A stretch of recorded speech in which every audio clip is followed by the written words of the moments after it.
আসসালামু আলাইকুম। গরমের দিনে এই জায়গাটায় অনেক শান্তি লাগে এসে বসলে। আমার হাজার মন খারাপ হলেও এইখানটায় এসে বসলে এত ভালো লাগে তা বলার মতো না। পুরোনো দিনের স্মৃতি মনে পড়ে, মনে হয় সেই গ্রাম, যে গ্রাম দিয়ে আমি ঘুরে বেড়াইছি, বড় হয়েছি। গ্রামের রাস্তা অনেক অনেক ভালো লাগে।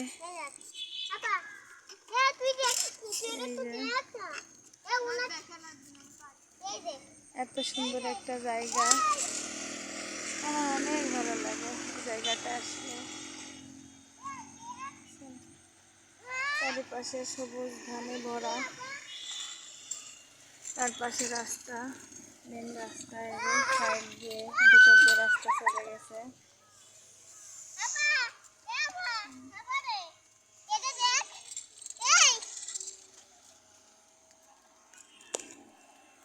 ব্রিজটায় এসে বসে কিছু সময় কাটাই, অনেক ভালো লাগে।